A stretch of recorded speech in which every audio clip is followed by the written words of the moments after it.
Hi hello నమస్తే welcome to plus TV నేను Alankrita. So మీ అందరికీ తెలుసు ఆదిరెడ్డి గారు గత 7 years గా బిగ్ బాస్ రివ్యూస్ చెప్తూ బిగ్ బాస్ సీజన్ లోకి వెళ్ళొచ్చి చాలా మందికి ఫేవరెట్. బట్ ఈ సీజన్ లో బిగ్ బాస్ సీజన్ 9 ఏదైతే ఉందో అందులో ఉన్న సంజన గలాని గారి పిఆర్ ఎవరైతే ఉన్నారో సో ఆయనకి బ్లాక్ మెయిలింగ్ అనొచ్చు, లేదంటే ఏదో అఫెండింగ్ గా కానీ లేదంటే నోటీసులు పంపించడం జరిగింది. వాళ్ళ పేజ్ లో పోస్ట్ చేయడం జరిగింది ఈయన నేమ్ మెన్షన్ చేసి.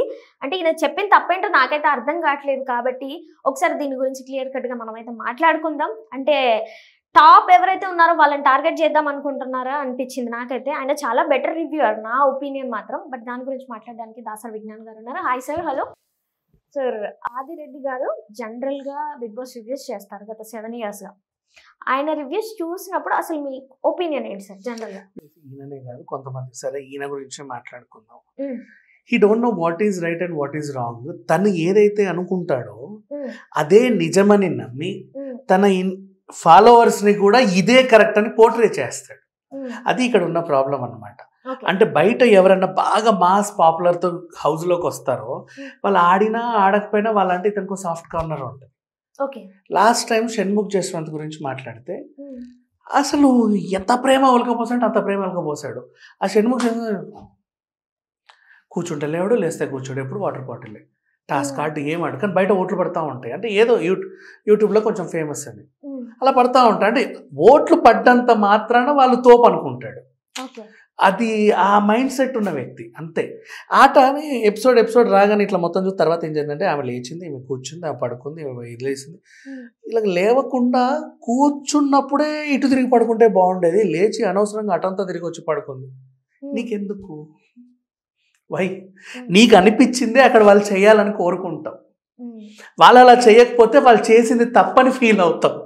ఇది ఈ అబ్బాయి మైండ్ లో ఉండేది ఇప్పటి నుంచి కాదు, every season, each and every season ఇంతే. కానీ లాస్ట్ విన్నర్స్ ఎవరు? ఈయన చెప్పిన వాళ్ళకి ఆపోజిట్ వాళ్ళే విన్నర్ అవుతారు. ఈయన సపోర్ట్ చేసే వాళ్ళు ఎప్పుడు విన్నర్స్ అవ్వరు. That is what. ఎందుకు అంటే బికాస్ ఆ విన్నింగ్ మెటీరియల్ ఉన్న వాళ్ళకి అసలు వాళ్ళ క్వాలిటీస్ని అర్థం చేసుకునే మెంటాలిటీ వీళ్ళకి ఉండదు. అది తెలియదు, బేసికల్లీ అవన్నీ తెలియదు. వీళ్ళకి ఏదైతే తెలుసో అదే నిజం అనుకుంటారు. క్రికెట్ రివ్యూస్ చేసుకోవచ్చు ఇలాంటి వాళ్ళు, తప్పులేదు. ఎందుకంటే అబ్బా షాట్ అట్లా కూడా ఇట్లా కొట్టుంటే భలే ఉండేది, అనవసరంగా ఇటు వెళ్ళాడు వీడు, అసలు కదలకుండా అది అట్లా అయిపోయేది. ఇది వేరు. Bigg Boss house is completely ఒక సైకలాజికల్ గేమ్. అది సైకలాజికల్ గేమ్ని అర్థం చేసుకోవాలి అంటే చాలా ఉండాలి. ప్రతి ఒక్కడు కూర్చొని చెప్పేస్తా ఉంటాడు అని. Zero. Nobody knows that psychological game. Sir అంటే ఎక్స్పీరియన్స్ చేసి కూడా వచ్చారు కదా సార్ ఆదిరెడ్డి గారు. అట్లాంటి వాళ్ళని కూడా అసలు తీసుకుంది కూడా ఎందుకంటే బాబు ఇది ఒక సైకలాజికల్ గేమ్, బయట కూర్చొని ఇష్టం ఉన్నట్టు వాగి చావకండి అని చెప్పి ఆ వాగే వాళ్ళని కూడా పెట్టారు ఒక సీజన్లో. ఇప్పటికైనా అర్థం చేసుకొచ్చాను, అయినా వాళ్ళకి అర్థం అవ్వాల. Because they are out of that game. Mindset అంతా డిఫరెంట్గా ఉంటుంది. ఇప్పుడు వెళ్ళిన కామనర్స్ కూడా మర్యాద మనీష్ అయినా ఇప్పుడున్న కోపిస్ట్ అయినా వీళ్ళతో ఈ 5 చెప్తే వీళ్ళు ఆల్రెడీ సీజన్లు చూసి వచ్చారు. వీళ్ళందరూ ఆదిరెడ్డి లాంటి వాళ్ళే, అందరు సీజన్ చూసి వచ్చారు. చూసి ఇట్లా ఉండాలి అట్లా ఉండాలి ఒక మైండ్ సెట్ తో వచ్చేసారు. ఇప్పుడు ఆ పిల్ల ఉంది, ఇప్పుడు అరిచే పిల్ల, ఆవిడ పేరేంటి, అరుస్తా ఉంటారు చూడు ఆ అమ్మాయి. సరే పాయింట్ చెప్పు, ఆ పాయింట్ చెప్పు అంటే నువ్వు ఒక పాయింట్ చెప్పితే పాయింట్ని దాన్ని విశ్లేషించేది అట్లా కాదు ఇట్లా కాదు, ఈ దారం అని తీయడానికి ప్రిపేర్ అయిపోయింది. ఆ పాయింట్ని ఎట్లయినా చేసి అఫెండ్ చేయాలా. బట్ అక్కడ విషయం ఏంటంటే ఆవిడ పాయింట్ చెప్పడం, నువ్వు దాన్ని ఎలా డిఫెండ్ చేయడం కాదు. ఆవిడ చెప్పిన సిట్యువేషన్ని నువ్వు అర్థం చేసుకోవడం, కరెక్టా కాదా అనుకోవడం. అది తెలుసుకుంటే you will accept you will change something, you will change definitely. ఇప్పుడు నీకు తెలుసా ఓటీటీ సీజన్లో ఎవరు గెలిచింది? Bindu Madhav garu. She is perfect for Bigg Boss. Next second సీజన్లో కూడా కౌశల్ గెలిచిన ఇట్లా హోస్ట్ ఎప్పుడు చెయ్యత్తలా. సరే ఆడు చూడండి విన్నర్ని అని చెప్పాడు. తర్వాత నాని వెళ్ళి గీతా మాదిరి చెయ్యెత్తాడు. Even they feel who is winner and all. అది తెలిసిపోతూ ఉంటుంది అంతే. అది వేరు. ఇంకా చెప్పాలి, శ్రీముఖి సీజన్లో she is the best performer. And ఉన్నారు చాలామంది. ఫస్ట్ సీజన్లో కూడా నాకు ఈఎంఐ అర్చన వేద, షీ పర్ఫార్మ్డ్ వెల్. అట్లా ఉంటారు కొంతమంది. Even all time favourite Tejaswi Madivada, she deserves for a title of a Bigg Boss. ఆమెను ఎవరు సరిగ్గా అర్థం చేసుకోవాలి. 2 సార్లు పంపించిన 2 సార్లు మధ్యలో వచ్చేసింది. ఎవ్వరు అర్థం చేసుకోవాలి. వాళ్ళ బట్టల వల్ల, వాళ్ళ మాటల వల్ల, వాళ్ళ తీరు వల్ల, తెన్ను వల్ల ఒక అభిప్రాయం ఏర్పడితే బయట ఇలా వాగే వాళ్ళు ఉంటారు కదా, వీళ్ళ వల్ల అభిప్రాయం బలపడిపోతుంది. వీళ్ళు ఎలాగైతే అర్థం చేసుకుంటారో ఎపిసోడ్ని, అదే ఎపిసోడ్ అని వాళ్ళని ఫాలో అయ్యే వాళ్ళకి అప్పచెప్తారు. వీళ్ళ రివ్యూలు పోతూ ఉంటాయి, వీళ్ళకి ఫేమ్ వస్తూ ఉంటుంది. కర్మగాలి వీళ్ళని కూడా హౌస్లోకి తీసుకొచ్చి బయటికి పంపేసరికి వీళ్ళకి ఇంకా అన్నీ తెలుసు. వీళ్ళ వల్ల ఉపయోగం ఏంటంటే, నెంబర్ 1, బిఫోర్ అందరికంటే ముందే వీళ్ళు వెళ్తారు అని చెప్తారు కదా అథెంటిక్గా. ఆ ఇన్ఫర్మేషన్ కోసం ఫాలో అవుతారు. కానీ ఎపిసోడ్ దగ్గరకు వచ్చిన తర్వాత వీళ్ళు ఎలాగైతే ఎపిసోడ్ని ఫీల్ అవుతారో అదే నిజం, అదే శాసనం, అసలు ఇంతే. అంటే వాళ్ళ గురించి ఎప్పుడు బ్యాడ్ గా మాట్లాడారు సార్. తప్పు బ్యాడ్ ఆర్ గుడ్ అంటే ఎప్పుడు ఒకే మనిషిని టార్గెట్ చేస్తారని కదా. అసలు నువ్వు అర్థం చేసుకునే విధానమే తప్పు. దాన్ని నువ్వు టార్గెట్ చేయాల్సిన అవసరం లేదు. ఇప్పుడు ఫర్ ఎగ్జాంపుల్ అలంకృత ఉంది, దాసరి విజ్ఞాన్ కూర్చున్నారు. వాళ్ళు ఇప్పుడు ఈ అంశం గురించి మాట్లాడకుండా గొడవ గురించి మాట్లాడుకుంటే బాగుండే. వాళ్ళు అనవసరంగా రెయిన్ కోట్ గురించి డిస్కస్ చేశారు. ఆ రెయిన్ కోట్ గురించి డిస్కస్ చేయడం వల్ల అయితే రెయిన్ కోట్ అలంకృతకి వెళ్ళింది, లేదా విజ్ఞాన్ దాసరికి వెళ్ళింది. వీళ్ళు గొడుగును చూస్ చేసుకుని ఉంటే ఇద్దరు తడవకుండా ఉండేవాళ్ళు. మీకు అర్థమైందా అనే ఒక అభిప్రాయం ఆయన చెబుతాడు. కానీ ఇక్కడ డిస్కషన్లో రెయిన్ కోట్కే ఎక్కువ ఇంపార్టెన్స్ ఉంటుంది. ఈయన అనేది కూడా ఆయన అభిప్రాయం అయి ఉండొచ్చు. ఆయన అభిప్రాయం ప్రకారం కరెక్టే. ఇప్పుడు మనం చెప్పుకుంటాం, ఒక సిచ్యువేషన్ చెప్పాను, కరెక్టే. కానీ ఆ రెయిన్ కోట్లో ఒక స్ట్రాటజీ ఉండొచ్చు, దానివల్ల వాళ్ళ గేమ్ ఇంకోలా ఉంటుంది. అవన్నీ కూడా వ్యక్తిగతంగా అనుభవిస్తే వీళ్ళకి తెలిసి, వీళ్ళకి తెలియదు అవన్నీ. ఎవరినైతే వీళ్ళు చూస్ చేసుకుంటారో, ఇలా ఉండాలనుకుంటారో, దే డోంట్ నో నథింగ్ మా. వీళ్ళు ఏదైతే ఫీల్ అవుతారో అదే చెప్తా ఉంటారు. బయట వాళ్ళకి ఎక్కువ పాపులారిటీ ఉంటే వాళ్ళని జనాలు ఎక్కువ ఆస్వాదిస్తున్నారు అనుకొని వాళ్ళకి సపోర్టివ్గా మాట్లాడితే వీళ్ళకి వ్యూస్ వస్తాయని వీళ్ళ బిజినెస్ పరంగానే ఆలోచిస్తారే తప్ప. ఒకవేళ అలాగే ఏమైనా పర్సనల్ గా పెట్టుకున్నా, ఏమైనా మాట్లాడినా జనాలు ఇంత ఆదరించారు కదా సార్ ఒక్కో వీడియోకి. జనాలు ఆదరించడం అనేది ఏంటంటే, మనకి ఒకవేళ అర్థం అయిపోయింది అనుకోండి సార్, నేను మాట్లాడేది రాంగ్ అని, లేదంటే ఏంటి ఈయన ఒపీనియన్స్ ఎంత చెత్తగా ఉన్నాయి అన్నప్పుడు నేను చూడడం మానేస్తాను. బిగ్ బాస్ చూస్తున్నారు ఆయన రివ్యూస్. బిగ్ బాస్ విషయంలో ఏంటంటే, ఇప్పుడు కౌశల్ ఆర్మీ ఒకటి ఏర్పడింది. బయట వాళ్ళందరూ ఎందుకు సపోర్ట్ చేశారో తెలియదు, అక్కడ విషయం లేదు. But the people are support. వీళ్ళు సపోర్ట్ చేసినంత మాత్రం హీఈస్ నాట్ జెన్యూన్. నీకు అర్థమైందా? పోతున్నారు అంతే అలాగా. ఇప్పుడు ఈయన చెప్పినంత మాత్రం ఆయన చెప్పింది అథెంటిక్ అని కాదు. People are following. వాళ్ళు ఎందుకు ఫాలో అవుతారో, ఎప్పుడు ఫాలో అవుతారో ఎవరికి తెలియదు. సైకలాజికల్గా గేమ్ని చాలా మంది చాలా రేర్గా అర్థం చేసుకుంటారు. Nobody can no. అండ్ ఈ అబ్బాయిది నేను 1-2 చూసా, అసలు ఏం ఉండదు. అక్కడ ఏదో చెప్తే ఈయన అనుకున్నది ఇంకేదో చెప్తా ఉంటాడు. ఈయన చెప్పిందే నిజమని ఆ ఫాలోవర్స్కి ఇన్ఫ్లుయెన్స్ చేస్తాడు. సోషల్ మీడియా ఇన్ఫ్లుయెన్సర్స్ అంటారు చూసావా, అలా ఇన్ఫ్లుయెన్స్ చేస్తాడు. అప్పుడు ఎన్ని లక్షల మంది అయితే చూస్తున్నారో ఆ లక్షల మంది they are influenced by him. వాళ్ళు బయటకు వచ్చి అదే కరెక్ట్, ఇది తప్పని కొట్లాడుతూ ఉంటారు వాట్సాప్ గ్రూప్స్లలో. అది అలాగే పెద్దగా అయిపోతూ ఉంటుంది. అట్లా ఏం లేదు, పర్ఫెక్ట్ సిచ్యువేషన్. ఇకపోతే సంజన గారి గురించి మాట్లాడుకుంటే, వీళ్ళ హస్బెండ్ కూడా డాక్టరే కదా, ఈవిడకి తెలియదా? This was wrong. నీకు ఎప్పుడు ఇక్కడ ఫ్యామిలీలో తీసుకురాకూడదు. నీకు అది తెలియదా, ఇది తెలియదా చెప్పకూడదు.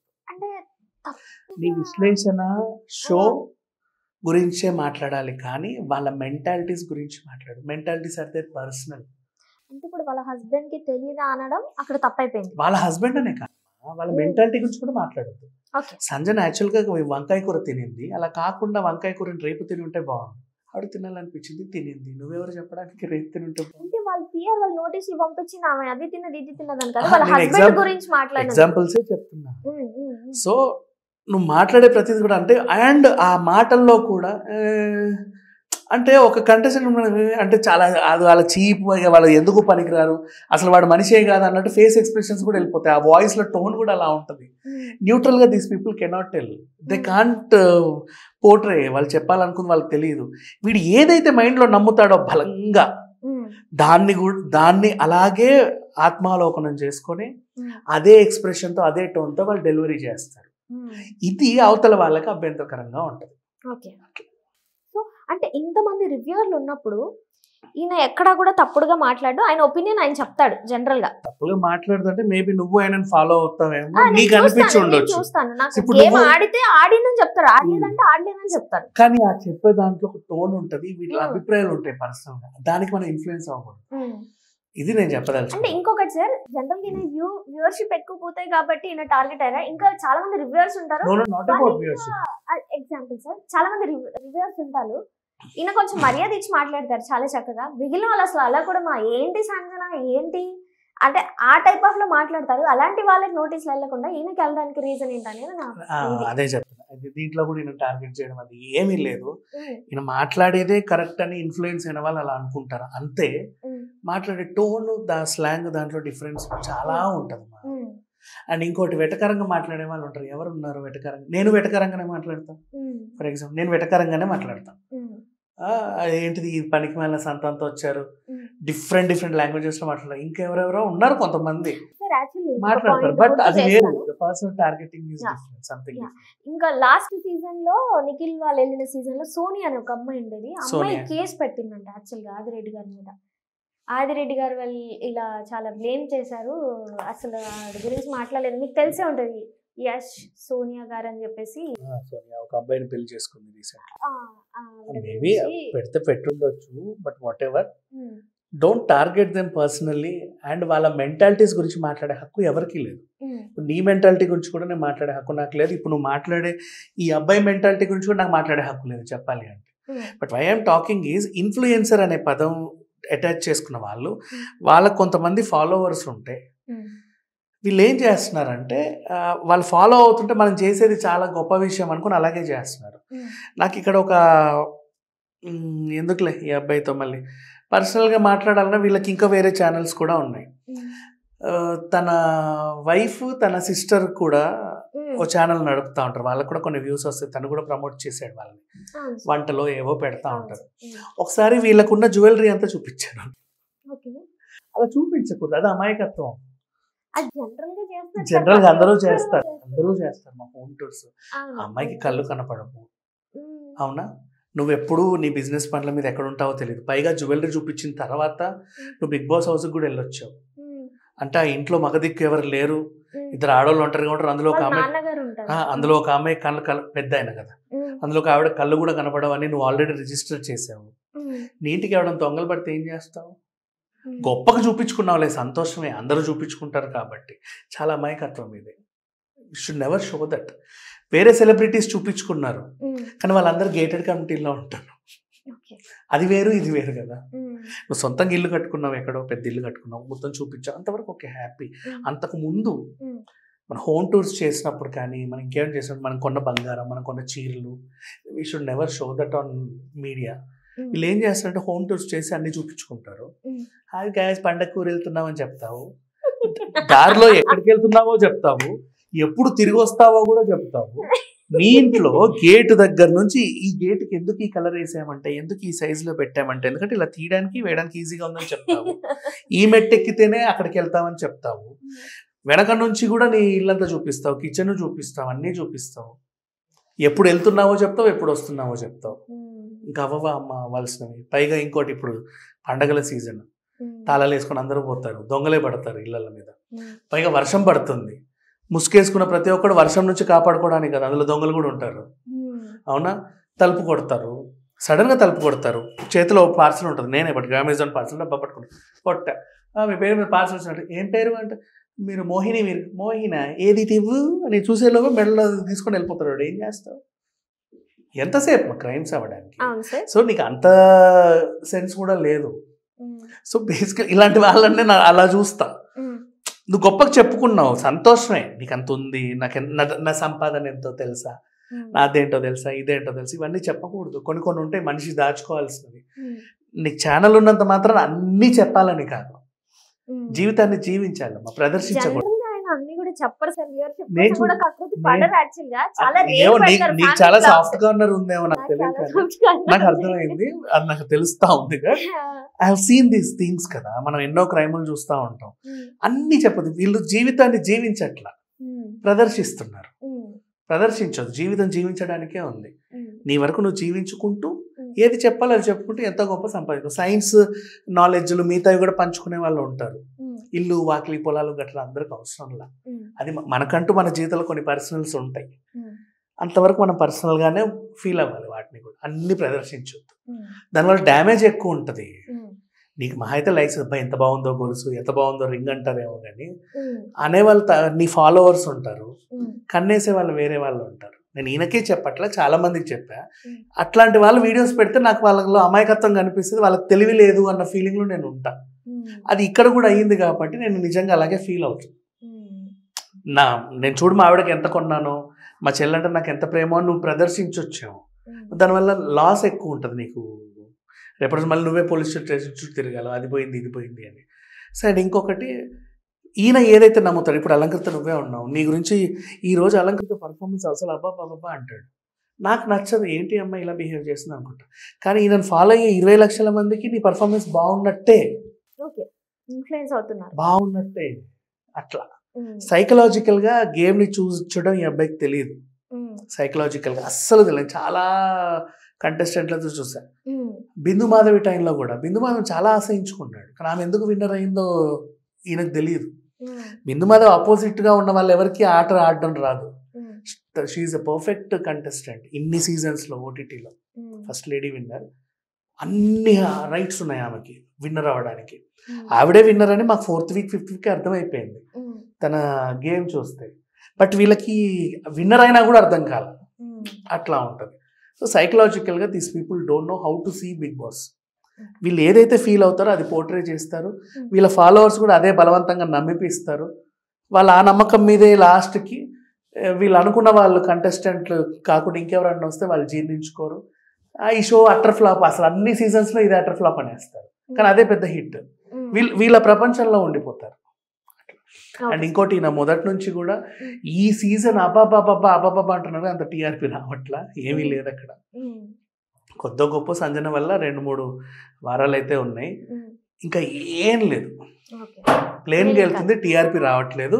వైల్డ్ కార్డ్ ఎంట్రీస్ వచ్చాక మీతో చూడాలి. ఈయన అనుకున్నట్టు అక్కడ జరగట్లేదు, బట్ అలా జరుగుతున్నట్టుగా ఈయన ఫీల్ అయ్యి అదే తీసుకెళ్తున్నాడు జనాల్లోకి. వాళ్ళు కూడా అబ్బాబా ఎంత జరుగుతుందో అనుకుంటారు, ఏం అవ్వట్లేదు. చూసారు కదా, మరి లేటెస్ట్ వీడియోస్ కోసం subscribe our channel. Thank you.